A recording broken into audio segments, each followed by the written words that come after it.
fiery horse with the speed of light, a cloud of dust, and a haughty Hi-Yo Silver, the Lone Ranger.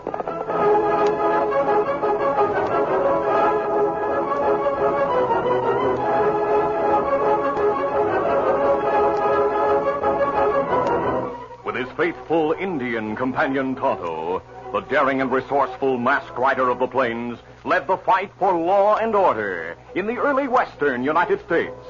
Nowhere in the pages of history can one find a greater champion of justice.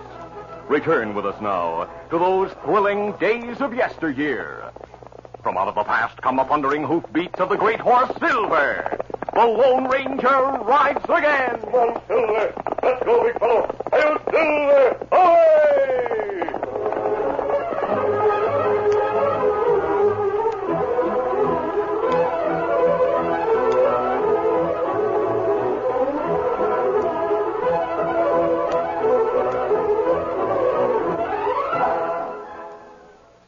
This is the Lone Ranger. If you want to be a champion at anything, remember, others have done it in spite of obstacles. Take rodeo champion Bob Maynard. He did it the hard way. He proved champions are made, not born. Bob didn't even have the advantage of growing up on a western ranch. As a boy, he lived in Chicago. But Bob started riding when he was 8 years old. At 14 in California, he became a stable hand. Today, Bob Maynard is one of the top money winners in rodeo competition. He sure is, Lone Ranger. And like many champions in all sports, Bob still chooses Wheaties for his favorite training dish. There's no question about it. Champions are made, not born. And there's no question why champions choose Wheaties for their training diet. They want that famous wheat energy. They get it with Wheaties because there's a whole kernel of wheat in every Wheaties flake. Champions are made, not born. Get on your way with Wheaties, breakfast of champions.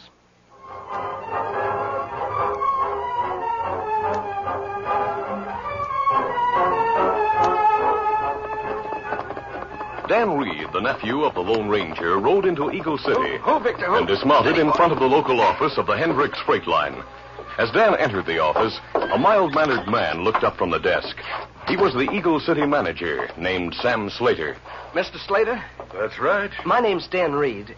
Have you a message for me? Message for you? Well, no, I haven't.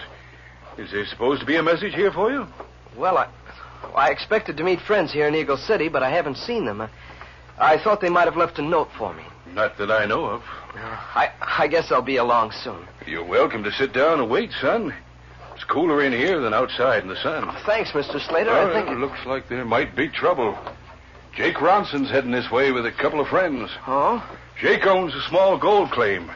He's mad because of what it costs to ship his ore. You, Slater. Jake, take it easy. Oh, let me alone, Joe.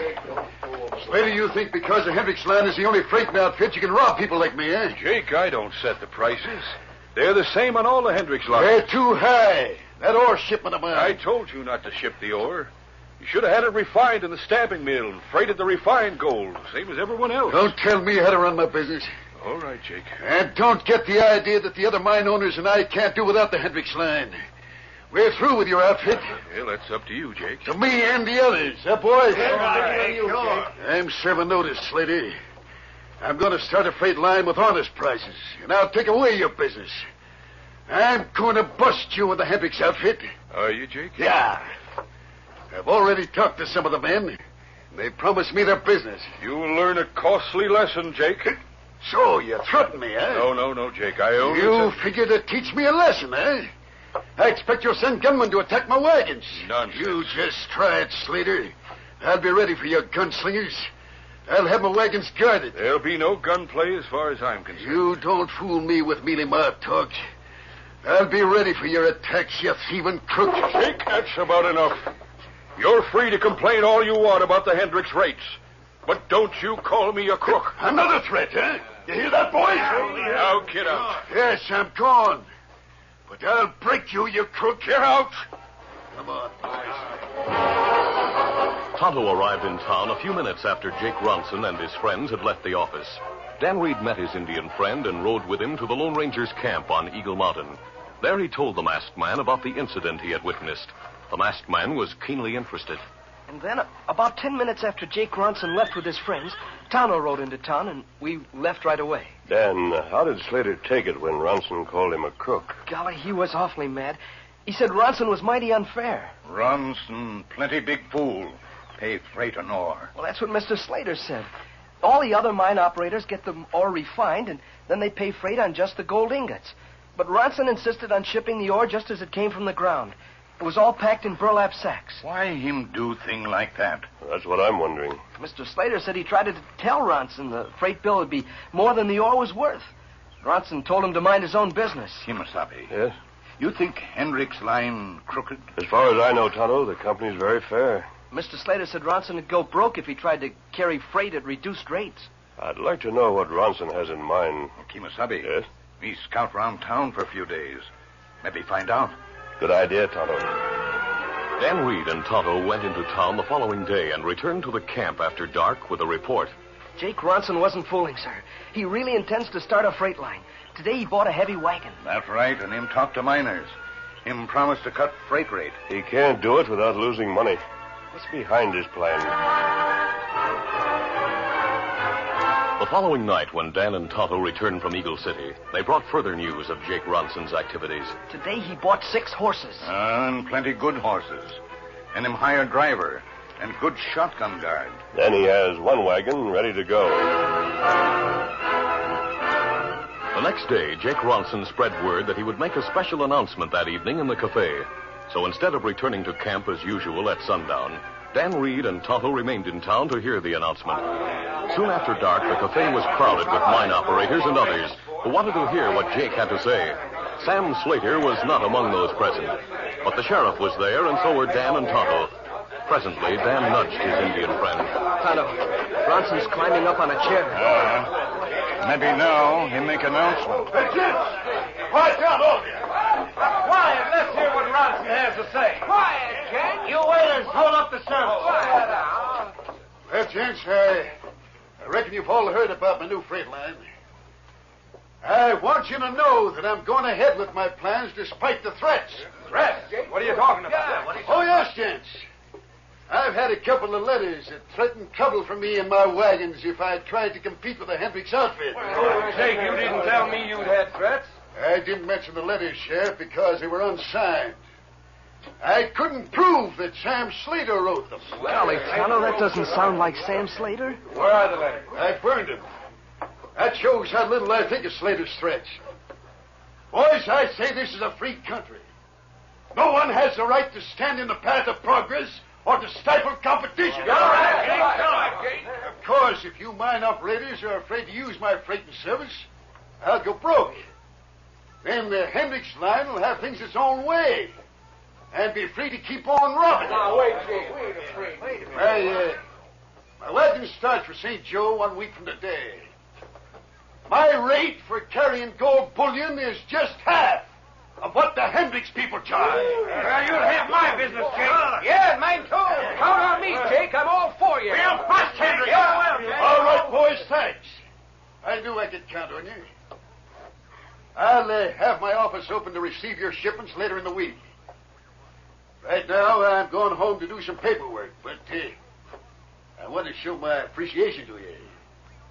The refreshments are on me.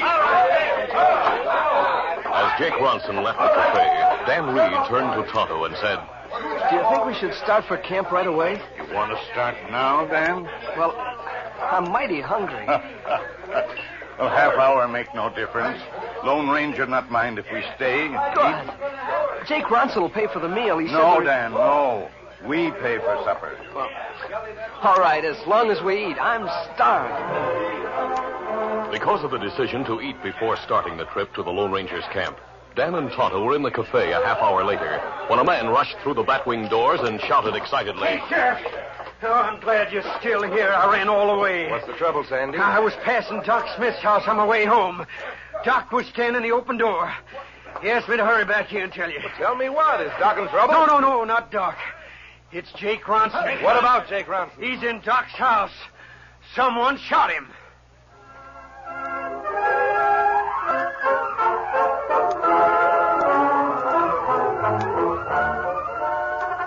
The curtain falls on the first act of our Lone Ranger adventure.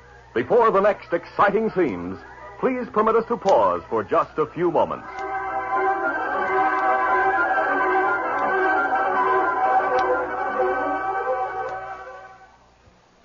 Did you ever wonder who'd replace present-day Wheaties champions like Mickey Mantle or Roy Campanella when they finally retire?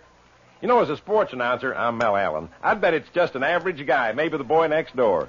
Sure, maybe he can't run or hit like Mantle or Campanella as of now, but don't forget, champions are made, not born. Mickey Mantle wasn't born a champion. Gosh, when he was only 12, he practiced hitting for hours and started training with Wheaties. Roy Campanella, a Wheaties eater since he was 13 years old, spent years learning enough baseball to make the grade with the Dodgers. Roy and Mickey started with no more raw ability than hundreds of other baseball hopefuls, but they got on their way with hard practice and the right food. You'll notice they both chose Wheaties, and they still choose Wheaties. Why Wheaties? I can tell you the big energy reason. There's a whole kernel of wheat in every Wheaties plate. I'd like to see you a champion someday, and just remember, champions are made, not born. Get on your way with Wheaties, Breakfast of Champions.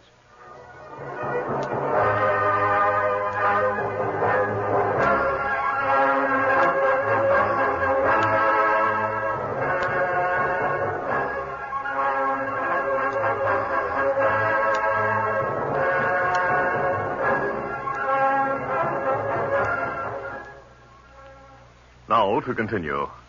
The sheriff left the cafe and hurried to the doctor's house a quarter-mile away. He was followed by Dan and Tonto and half a dozen men whose curiosity outweighed the desire for further refreshments. The group crowded Doc Smith's living room, where Jake Ronson sat with one leg braced by splints and heavily bandaged. The doctor said, Well, there's not much I can tell you, Sheriff. I heard a shot and went out the front door to investigate. I saw Jake Ronson lying in the street. Did you see who fired the shot? No. Looks like the bullet hit Jake in the leg. Yes, the tibia was broken. The what? The bone between the knee and the ankle. I carried Jake in here for treatment. I sent for you because I thought you should know about it.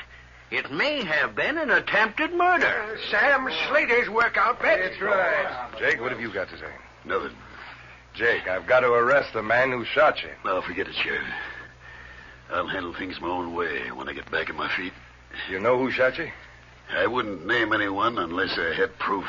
Did you see him? Sheriff, I'm not going to say anything about the shooting. But I'll tell you this.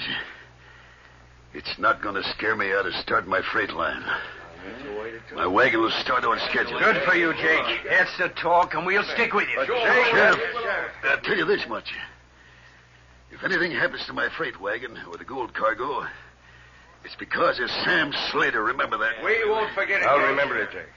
Is Slater the one who shot you? I'm not talking about that. All right, Jake, I can't make you talk. But I'm going to call on Slater and see what he has to say. Later that night, Dan Reed and Tonto told the Lone Ranger all that had happened in town. Seated on the ground close to the campfire, the masked man listened with interest. So when the sheriff went to talk to Sam Slater, several of the townsmen tagged along, and Tonto and I went with him. Slater was alone in his house. How did he react when he heard that Ronson had been shot? Well, he seemed surprised. He said he knew nothing about the shooting. Tonto and I stayed and talked to him for a few minutes after the others left. He's mighty worried, sir. Why? Well, he figures he'll be blamed if anything happens to Ronson's first wagon. Him offer Dan job. He did? Yes, sir. He said he needs someone to help him with the bookkeeping. Besides, he'd like to have someone who could swear to an alibi in case he does need it. Dan, that might be a good idea. Well, you mean you want me to take the job? Yes. But Slater will want me to live at his house. That's all right. It'll be for only a week or so. Hunter will see you every day to receive a report. We'll know a lot more about Slater by the time the Ronson line starts operations next week.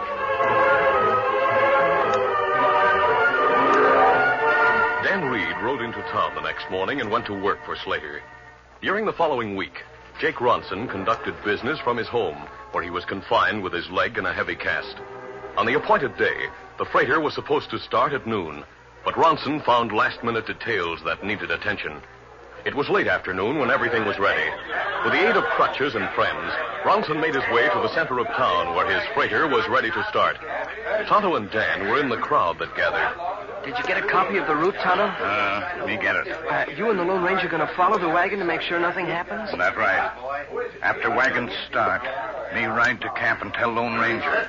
Then we follow. I wish I could go with you. Kemosabe say, you stay on guard. I know. Are you going to follow the gold all the way to St. Joe? Me not know. Hey, Gordon. Now you have the best guard in the county. You should get through all right. We'll make it, Mr. Ronson. You and the guard keep your eyes open. We sure will. Ready to go. Get up there! There it goes, Tonto. And now me go tell Lone Ranger. The wagon trail follows a winding route through the rugged mountains to avoid steep slopes. Because of this, the freighter had to travel over 5 times the beeline distance between Eagle City and a landmark known as Blue Spring. The wagon was halfway to Blue Spring when darkness gathered. Get up there! Come on! You going to keep driving all night? Depends on the moonlight, Shotgun. I'll keep going as long as I can see the trail. I want to make up the time we lost at the start. Get up there! Come on, get up there! At midnight, the moon was high and bright, and Blue Spring was just ahead. There, a man waited in ambush. Though the ambusher had left town after dark, he had reached Blue Spring ahead of the freighter by riding over the mountains in a relatively straight line instead of following the meandering wagon trail.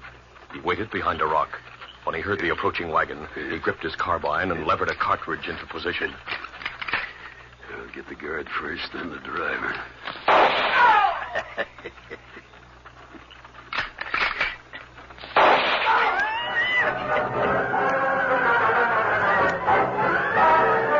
The Lone Ranger and Tonto were on the wagon trail when they heard the gunfire some distance ahead. Guns mean trouble. Let's go, Tonto. The masked man and the Indian raced ahead on the rough road, guiding their horses around dangerous turns at breakneck speed.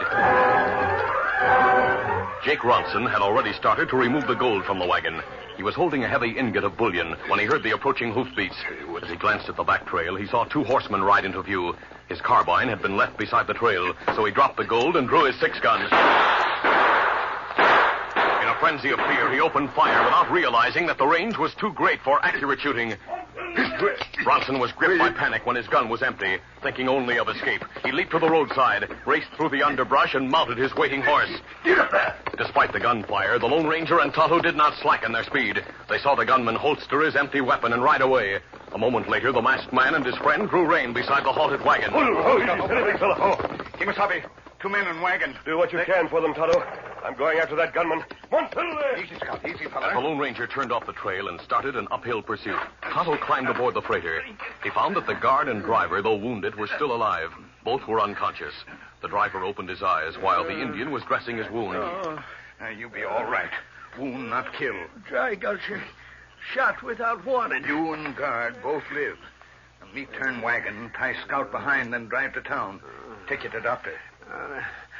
The gold. Gold safe. Do not worry.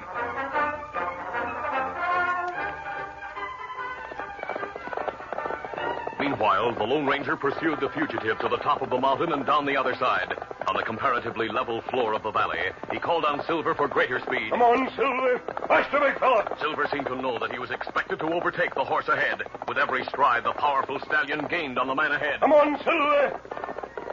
Silver closed the gap. The Lone Ranger was riding alongside the gunman. He held his rope. Let me alone. Go away. Rein in or I'll rope you. You'll never get me alive. I want you. A rope snaked through the air. The noose dropped over the fugitive. Silver, hold back. He was pulled from the saddle. He hit the ground and rolled, then wailed in pain. My leg. My leg. Easy, steady, big fella. You should have stopped your horse. Oh, this time my leg is really broke. Help me. I can't stand the pain. Jake Ronson. So you're the gunman.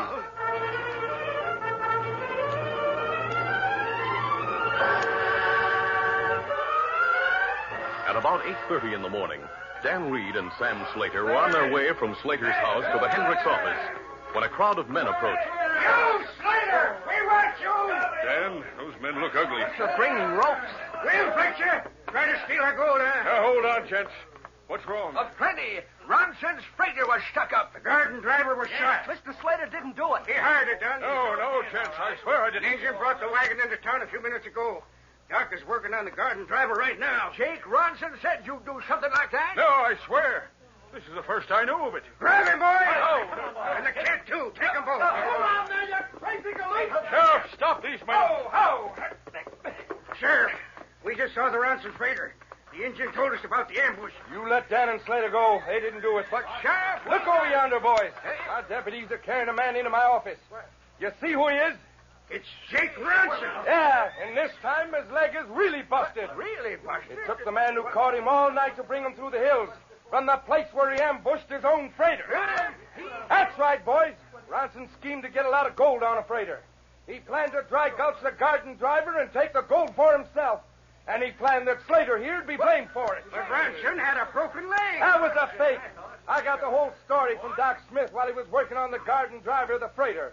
Ronson persuaded Doc to help him fake the story of a broken leg. So we'd all think Slater taking a shot at Ronson. That's right. Doc didn't know that Ronson planned to use a broken leg as an alibi while he went out and tried to murder his own garden driver. Well, Doc wouldn't have any part in an attempted murder, so he told the whole story. Then Ronson started the freight line, figuring he'd get rich with one good haul by stealing all the gold. That's right. And he'd have gotten away with it if that masked man hadn't come along. We ought to lynch Jake Ronson. They'll all deal with him, boys. Now, you let this be a lesson to you men. You can't get something for nothing. Any right-thinking man would look for something underhanded when Ronson offered to freight gold at half price. Slater, I reckon we owe you an apology. That's all right, gents.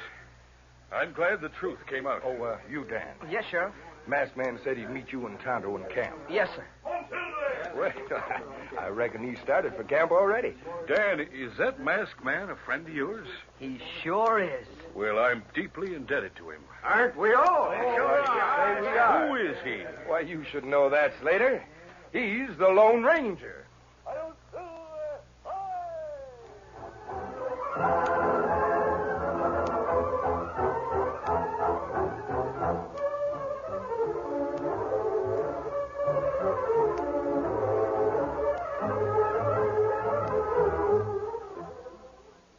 G-Man Jimmy is 8 years old. He is strong and he is bold. He can capture outlaws 'cause he knows he's got go power from Cheerios. Yes, he's got go power. There he goes. He's feeling his Cheerios. Cheerios. Cheerios. That's Cheerios, the cereal shaped like little letter O's. You know, Cheerios is made from oats, and every delicious spoonful of Cheerios and milk is a real muscle-building food. Each spoonful contains vitamins, minerals, and proteins your body needs. Yes, the good things in a Cheerios breakfast do good things for your body. Help you have healthy nerves, good red blood, strong bones, and muscles. Have Cheerios every morning. Then you'll hear people say, He's feeling his Cheerios.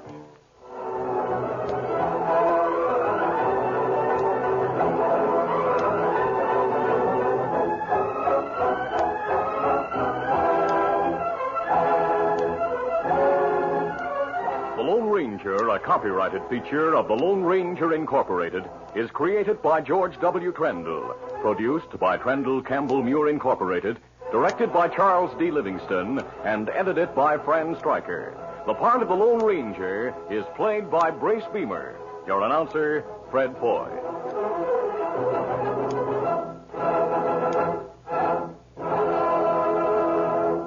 The Lone Ranger is brought to you by General Mills every Monday, Wednesday, and Friday at this same time. Be sure to listen.